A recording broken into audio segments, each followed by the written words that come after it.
welcome to this presentation about screens, children, and the evidence. This presentation has been put together by Health Professionals for Safer Screens.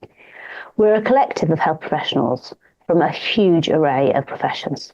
We've got paediatricians, we've got psychiatrists, we've got GPs, we've got speech and language therapists, we've got psychologists, we've got public health consultants, and so many more. What we all have in common is we are united in our concern about the impact of screens on our young people. Health Professionals Safer Screen is a not-for-profit organisation and we're all volunteers. Today I'm going to talk you through screen usage today, the reality, why this matters, because of the physical impact, the developmental impact, the mental impact, the societal and developmental changes. The first thing to recognise is that almost all adolescents have phones, and it's become increasingly the norm in younger children. The proportion who go online by any age starts at 84% with 3-year-olds and up to 100% for our 12-year-olds. And quite shockingly, 27% of our 3 to 4-year-olds have their own mobile phone. And it consumes a massive amount of our children's day. Our 15 to 16-year-olds are spending almost 5 hours on their screens, whereas our 7 to 8-year-olds are spending 3 hours on their screens. And they're a constant companion.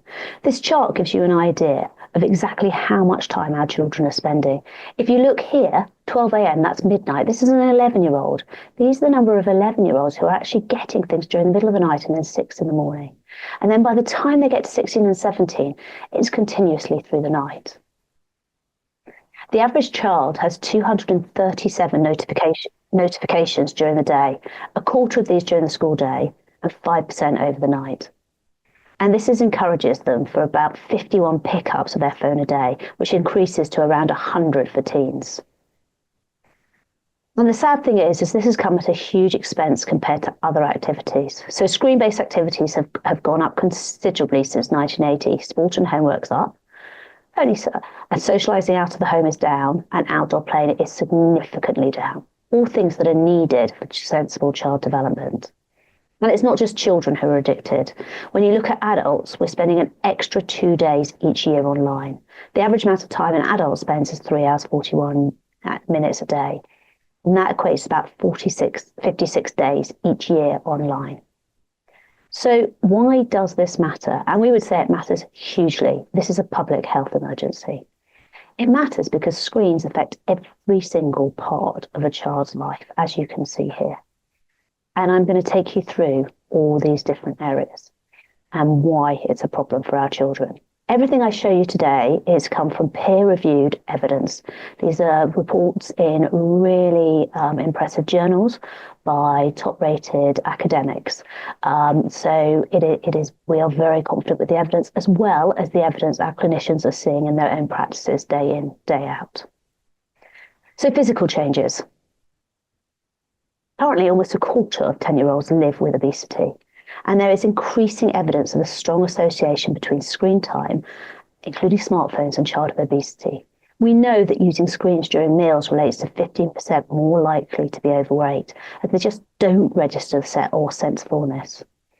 We also know that an increased exposure to advertising happens because the fast food companies target those people on games and social media, and it promotes unhealthy food. There's less time or inclination to take part in exercise, reduced sleep duration, which leads to obesity.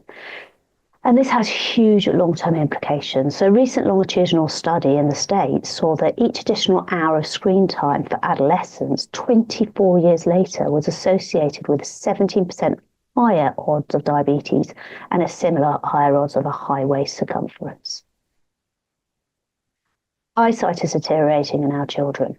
There are high levels of smart device screen time, such as looking at a mobile phone, is associated with 30% higher risk of myopia. And when this is combined with excessive computer use, such as in schools, the risk rose to about 80%. Myopia means short-sightedness, and this isn't just a case of having to compensate with having glasses or contact lenses, all of which are issues for children. But it means that in the long term, you're more likely to have eyesight problems and deteriorating eyesight. And there's a positive link between smartphone usage and eye fatigue, blurred vision, and irritated or burning eyes. And spending at least 13 hours a week outside reduces the likelihood of children becoming myopic, but screen time reduces outdoor time. 70% of teens do not get enough sleep. And we know that smartphones cause real issues. And I'm going to let Professor Ben Carter from King's College London talk to you a little bit about why this is a problem. There's overwhelming evidence that supports the impact of mobile devices, and particularly smartphones, on poor sleep. And there's three reasons or mechanisms why we think this occurs. The first is the suppression of melatonin and how that disrupts circadian rhythm. The second is the direct effect of displacement of using your device late at night. And the third is the interaction with one's peers and waiting and anticipating a response, linked to the overstimulating content that can be seen from social media. It's then made really clear it's a huge problem. For preschoolers, it impacts their napping and sleeping, which is absolutely vital for development. And for teens, it affects school attendance and attainment, as well as mood swings and mental health. In the recent Swiped documentary, where they took away screens from children for 21 days, they increased their sleep time by an hour a day, which is quite incredible. And therefore, loads of things like well-being and attainment moved during that time. When smartphones damage a child's growing body, work at King's College London recently showed that when you have your head in an upright position, you put about 11 pounds of force on your spine. But when you're hunched over the phone at a 45 degrees angle, this pressure goes to about 48 pounds. And this is called tech neck, where adults have been having things like Botox to get over the pain. But we're now putting our children in this situation. We know that children and young people who use smartphones for more than 60 minutes a day are 10 times more likely to have musculoskeletal symptoms than those that don't. And it's even higher if your child is lying down while they use the phone. And it can be shown in loads of different ways: text neck, wrist and back problems, and numb fingers. And smartphone addiction has been shown to make physical changes in our brains. We know that those individuals with smartphone or internet dependencies tend to have significantly lower white matter integrity in their specific areas. And this is really important because white matter is vital for processing information in the body, and it connects regions and sends and receives signals. And this impacts our ability to focus, learn, solve problems, and maintain balance while walking. It can lead to increased GABA levels. And again, GABA is really associated with a lower ability to regulate impulsive behaviours, as well as increasing anxiety and depression. And it can impact on several neural networks that influence an adolescent's behaviour and development. These relate to cognitive control, reward valuation, motor coordination, and the development of the adolescent brain. So these are all hugely important in our children becoming good, solid adults with the ability to regulate their emotions and learn and solve problems in the long term. So when we look at developmental challenges, we know that childhood is the time where our brains develop and our bodies develop. And I'm going to let Sandy Chappell tell you a little bit more about her concerns. Hello, my name's Sandy Chappell. As a speech and language therapist for over 30 years, I'm alarmed by the dramatic increase in the number of young children referred to me with speech and language difficulties in the past few years. I see far more children with very limited vocabulary, poor attention and listening skills, who don't know how to take turns or play cooperatively. These skills form the foundation for language. I also see more children who don't know how to express or regulate their emotions, leading to problems with behaviour at home and at school. I would go so far as to say that childhood in the UK is now in crisis. Children are more developmentally delayed and more unhappy than they've ever been. That's pretty sobering stuff from Sandy, who's an absolute specialist in this area. And it reflects the understanding of Patricia Kuhl, who's one of the leading brain scientists, and she did some work for UNICEF, and she went quite simply: little babies learn nothing from a machine. They learn from live human beings and nothing from screens. We know that smartphones hinder language development, and we're seeing more and more evidence to show this. And this is a longitudinal study, so it's looking over a long period that there are lower language skills and developmental delays in communication. For example, one study showed that for 3-year-olds, for every minute of screen time that they have, it significantly alters their daily interactions. And it means they hear less adult words, say less things themselves. So by the time they're 3, they've lost 1,100 adult words, 840 vocalizations, and 194 conversations a day. And we know that children who watch more than 90 minutes of direct screen time were, by 4.5 years and 8 years, both below average for vocabulary, communication, writing, numeracy, and letter fluency. They also had poorer social skills and were much more likely to be loners playing alone, less liked by other children, less considerate, and less likely to share toys. So this is not just a linguistic thing, it's also a social development thing. And screen use in preschoolers really impacts their overall development and school readiness. There's a high risk of delays in global development, so for communication, cognitive, personal, social and motor skills for those with intensive screen use compared to those with light screen use. I mean, recent school readiness survey by Kindred Squared showed the shocking case of children, and 2 in one class, who just couldn't sit up properly. And they couldn't sit up properly because they'd spent 4 years just leaning against a sofa with an iPad. So they just hadn't built those core skills. These developmental delays have huge problems for school readiness, and they're less ready for school, especially with their language, cognitive development, and their attention. And we can't just think it's the children who are impacted. Our parents are as well. If you watch this experiment here. The videotape showing something maybe adults don't see when we're home alone. This is not about parent guilting because parents feel so torn and sometimes we have to get things done. This is 2.5-year-old Jensen. I think he's about to suss out that she's on the device. It takes just 15 seconds for Jensen to start his campaign to get Mom Melissa to look up from that screen. We have some other things to do, Mommy. And he just walks in. Yeah. This mom is helping researchers replicate a study for us. She's doing something very difficult for her. Asked to keep looking down. And remember, just for 2 minutes. Come on, Mommy. He repeats the plea 7 times. We have another thing to do, Mommy. Mommy!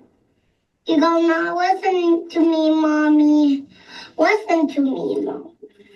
And here is another fact about grown-ups and phones. On average, we unlock our phones 80 times a day. Cell phones, I think, are qualitatively different than other forms of distraction because they're with us all the time. They're ubiquitous. They have been engineered to grab our attention. In the old days, phones were chained to the wall, but today a child sees our heads go down, our eyes rivet on something or someone else. What you have is that little sneak down. You've all noticed it at dinner conversations. And basically it means I'm not talking to you anymore. I'm pretending to talk to you. And no one can be sure how long before your eyes look up again. This is little Hunter, who seemed to have learned when she has to compete with the phone, she might as well just give up. She's sitting down and she's waiting. She knows her mother is not available right now.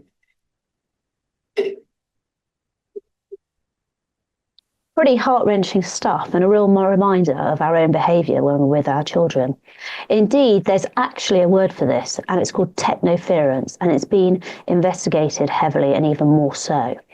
We know that parental usage, and this isn't to make us all feel bad because we all do it, has real implications for our children. For example, mothers who use smartphones during breastfeeding had a delayed response to when the baby had finished and therefore responded later. And the number of audible phone notifications a parent receives during per an hour is negatively associated with the infant's vocab in a controlled observation of 18 to 25-month-old.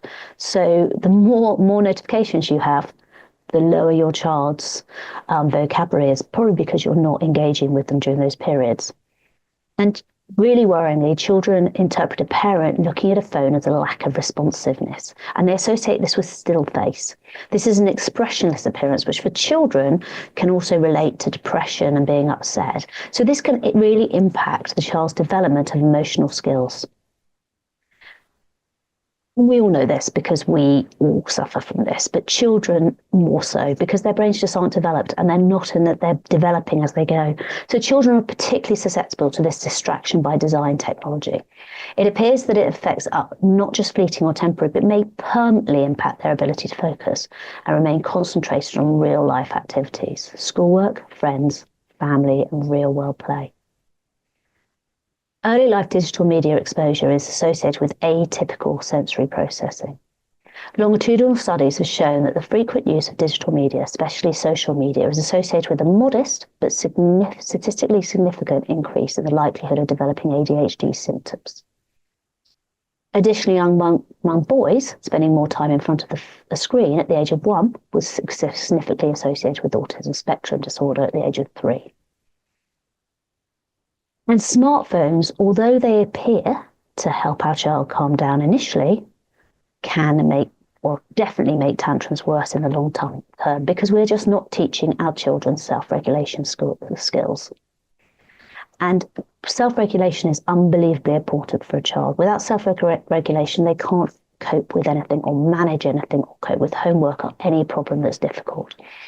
And research shows that if we give our children smartphones or tablets regularly to calm down, they just don't learn these skills, and therefore they struggle to control their behaviour and managing anger, which becomes a huge problem when they get into school. And when the patterns are linked to screen time, using screen times to control leads to more patterns of tantrums, and this is particularly young with our very young children. And the earlier children start screen devices, the lower their self-regulation skills are. Social skills just aren't being developed. And this is such a serious issue that the last US Surgeon General, Dr. Vivek Murthy, spoke about how children just aren't developing these skills and they're not confident with other people. We're consistently hearing about graduates, for example, having to be taught how to phone people and speak to people and look people in the eye and talk to them because they're so used to working with an asynchronicity of timing that they're not used to speaking and having a response straight away. And indeed, less than 30% of young people said that phones help them learn social skills. And as we said before, too much screen time can really hinder the ability of young children to interpret facial expressions, and that helps struggles with empathy and understanding non-verbal cues. And smartphones reduce academic attainment. The PISA scores, which look and compare results from country to country, very clearly showed that the more a phone was used for leisure, the lower the results they got in maths. And we know that the skills of cognitive ability that children need, so being able to focus, being able to concentrate, being able to do something that's quite hard and keep on going, are negatively impacted by phone use. And school absenteeism has been shown to be linked to smartphone-induced sleep disorders, as well as linked to bullying and all the other elements within problems around phones. And then we come on to mental health, which is one of the biggest issues that people talk about with smartphones in particular. We do have a crisis amongst our young people. The earlier a child has a smartphone, the more they are struggling with their mental health. So you can see here, if a girl has a smartphone at 6, she has a -20 mental health quota.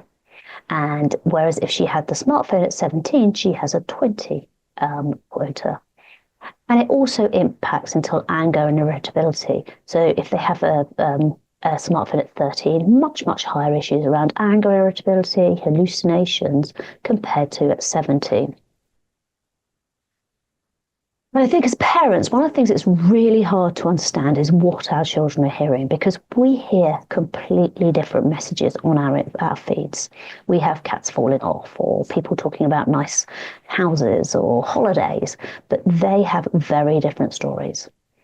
I'm going to show you this short video, which gives you an idea of what our children are hearing.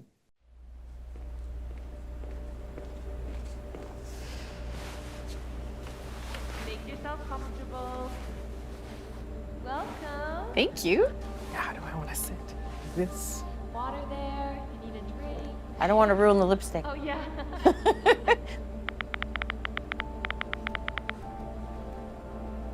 Social media can be good, but it can be bad as well. In terms of her building her confidence, it can build her confidence. Margie is just trying to find herself now, you know. She's not influenced by social media yet. Most of the influencers that I've seen have definitely had a positive impact on me.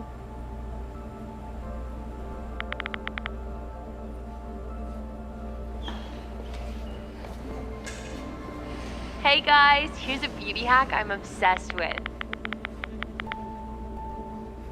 I am so happy. Look at how cinched my waist is. Look at how flat my stomach is. It's the shortcut to flawless skin. You know that Botox doesn't just reduce wrinkles, right? Baby Botox is amazing. You're never too young to start. That is not me. There are these great powders. They stop you feeling hungry so you can always skip breakfast and lunch. And you have to treat yourself to a chemical peel. They're a total glow up. They burn away the top layers of your skin and let new skin grow through. Hey, Amojo. If your teeth are uneven, you can always file them down with a nail file. It's literally so simple. File your teeth. Don't put up with your thin lips, sweetie. Lip filler kits let you inject yourself at home. They're my total go-to.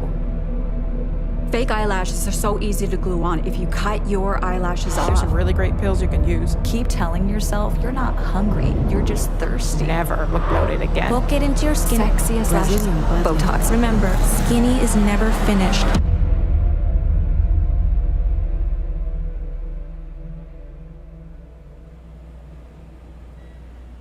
Oh.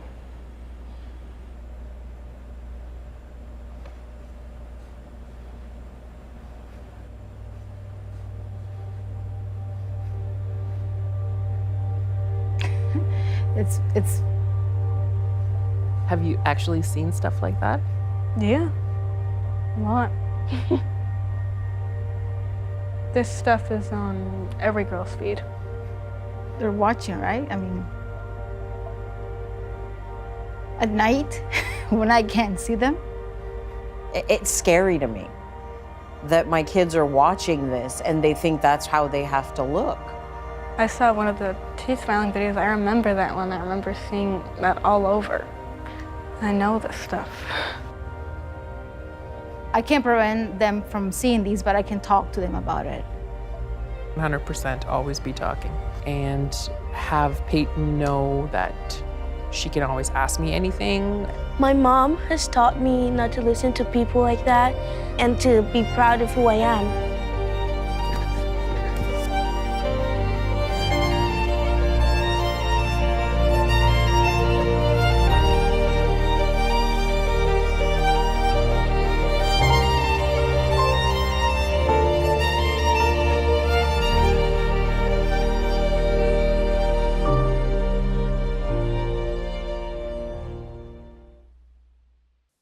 It's pretty compelling, isn't it, when you watch that and you realise what our children are hearing. It's also worth remembering that none of what we just saw would actually come under any of the harmful content that the Online Safety Act would actually cover. This is just the insidious stuff that our children are seeing day in, day out. So it's not really surprising that anxiety and depression has been shown to be a result of high internet usage.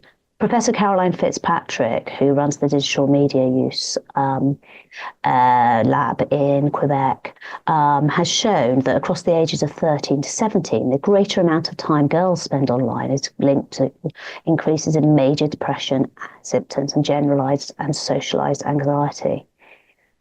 It's absolutely clear that this is a linear impact, so more time leads to more symptoms, and it's not a question of which way around it goes. So, and girls who have high usage of the internet at 15 are much more likely to have anxiety issues at 17. We also know from a King's College London study, so this is in the UK, that nearly half of 13 to 16-year-olds, that's boys and girls, with problematic smartphone usage reported symptoms of anxiety, compared to only a quarter without problematic smartphone usage. Eating disorders is a massive problem, and it's an area that we have seen a huge growth in. I'm going to let Dr. Becky Fulgham, who is the founder of Health Professionals for Safer Screens, also an NHS GP, tell you a bit more about this. There are increasing links between the use of social media and the onset of eating disorder symptoms in our young. We have seen an extraordinary increase in eating disorder frequency in our young people. Particularly worrying are the findings from a Lancet study recently that showed over a 500% increase in emergency admissions for girls aged 11 to 15 with eating disorder symptoms. Our paediatricians will tell you that they will often have wards where they don't have children with broken legs or injuries, but they have children full of children with mental health issues, as well as in particular eating disorders. You can see this horrific chart which shows the leap between 2013 to 2022, including 38 children in the last year between 5 and 10 with eating disorders. And we know that each additional hour of total screen time and social media use was associated with higher odds of weight gain and fear of weight gain, self-worth tied to weight and compensatory behaviour to prevent weight gain, binge eating and distress with binge eating 2 years later. So we know that 2 years after they've been watching these things, they are starting to have these problems. And bullying is absolutely rife online. I mean, pretty much all children say they have received things. And the particular groups that have the biggest problems are the youngest children, 11 to 14, sexual minority and transgender youth, girls, and those with heavy screen use. We also know that those who are more likely to bully are those with heavy screen use. And this is more likely to impact people. And if you're bullied, you're more likely to become a bully. People do it because of revenge, because it's anonymous, because it's convenient. But the impact of this leads to suicide ideation, suicide attempts, depression, self-harm, stress, and sleep problems, as well as obviously eating disorders we've just discussed. The growth of self-harm incidents in girls mirrors the growth of the smartphone. As you can see here, in 2013, we did have self-harm, but it's now soared compared to everything else. And it totally correlates with high social media usage. So teens who spend 5 or more hours a day on their devices are 71% more likely to exhibit one risk factor, at least one risk factor for suicide, regardless of what they consume. So it doesn't matter whether they're looking at harmful stuff, it's just more likely to happen. And Charlie Rowley, who is a clinical psychologist and part of our team, is going to tell you a bit more about this.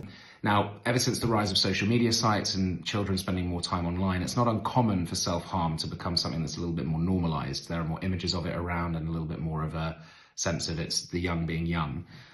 Whilst I disagree with this fundamentally as a clinician, I also feel like the trend I'm seeing that's really alarming me most is how much of self-harm is now becoming almost rooted in not just an individual behavior and a way of dealing with someone's individual suffering, but also a group-based activity or something that almost has a competitively driven element to it.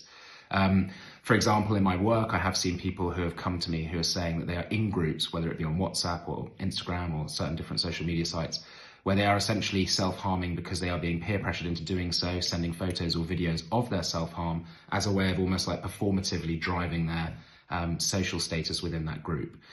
There is obviously, in different contexts, different environments, it's done in different ways, but ultimately I'm noticing this is becoming more commonly spoken about in my practice. And the social media has led to loneliness. We have an epidemic of it. Almost 70% of our 13 to 19-year-olds said they felt alone often or sometimes in the last fortnight. And almost 60% said they had no one to talk to. Research suggests that limiting engagement with social media can reduce feelings of loneliness. So the less we're on it, the less lonely we feel, and the less we worry about missing out. And 43% of teenagers said they use their phone to avoid interacting with people. So then when we look at the wider developmental and societal challenges, I'm going to show you this video, which was from Swiped, the TV programme, which if you haven't watched, I'd hugely recommend watching. And this is where they start looking at what children are watching.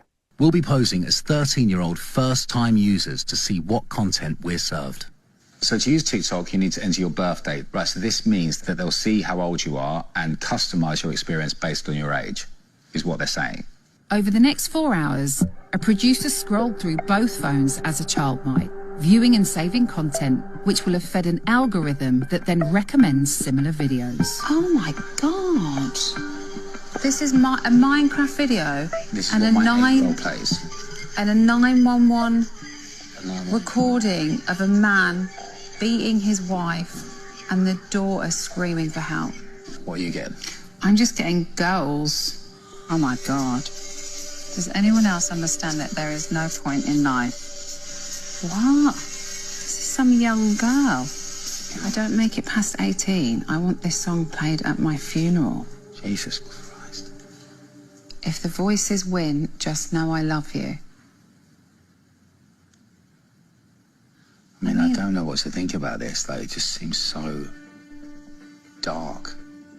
Not a chance are they having it. No. And yet most of us think TikTok is just a nice place with dance on, but our children are seeing some really horrific things.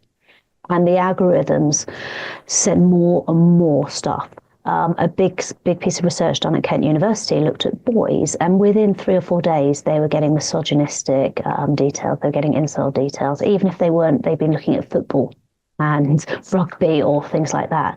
And girls who look at anything around food or eating will get, within a couple of days, they have a 4,000% more chance of getting toxic eating videos, disordered videos into their feeds. Exposure to pornography. Pornography is terrifying. And it's terrifying because it's so incredibly widespread. Our children are not able to opt out of this. It turns up in their feeds, even if they're not trying to find it.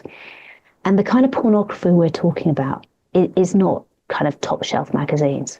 We're talking violence. We're talking choking, which is a massive trend, and really horrific things, which impact children's ongoing relationships and understanding about relationships. But it's something they can't unsee. By 9, 10% of children have seen pornography, a quarter by 11, and half of children who've seen pornography by the time they're 13. And frequent users of pornography are much more likely to engage in physically aggressive sex acts. And 60% of children said they'd witnessed real-world acts of violence on social media the preceding year, and a quarter had seen content promoting violence. I'd really recommend listening to the Radio 4 series called About the Boys, where the boys talked about the pressure of competing with porn stars and emulating acts such as asphyxiation, because they think that's what girls and women want. So both sets of children are totally confused by the messaging out there. And this is going to have massive online implications for their relationships. In the privacy of a smartphone, the access to a camera and encrypted messages means that the child sexual abuse online is absolutely increasing. The sharing of naked pictures is very much a norm within teenage culture, with a quarter of under 19s having received an unwanted intimate photo and video, and 15% of 13 to 50-year-olds having sent nudes. 5% of them send them weekly. This is so normal. And the rapid growth of the smartphone and the ability of children to film themselves and talk to people has meant that there's been a huge growth in what's called self-generated child sexual abuse material. These are images and videos generated and shared by children themselves. And what's horrific is this included 100,000 from 7 to 10-year-olds in 2023. That's a massive increase of 65% year on year. But the children that young are involved in this. And smartphones are linked to crimes that target and include children. So 40% of robberies in London were for mobile phones, and 500 children were mugged a day in the UK, almost all for their mobile phones. There are at least 27,000 children involved in county lines and crime. And these children are groomed, and they're groomed through social media, and they're targeted through social media, then they're coerced and their movements are tracked. And these are children from as young as 11 who are involved. And once they're involved, it's almost impossible for them to get out. The Internet Watch Foundation showed that in 2023 there were 176 reports of sexual extortion, so sextortion material. This is mainly for boys, and they're targeted by blackmailers who they often think they're talking to a woman, and they send pictures, and then they're extorted money, which has ended up in suicides. And finally, the growth of extremism online. The Met Police are absolutely categorical that this is due to social media, that children are seeing things they haven't seen before. And what they're seeing now is that almost 20% of people arrested for counter-terrorism are under 18. A decade ago, this was 2.5%.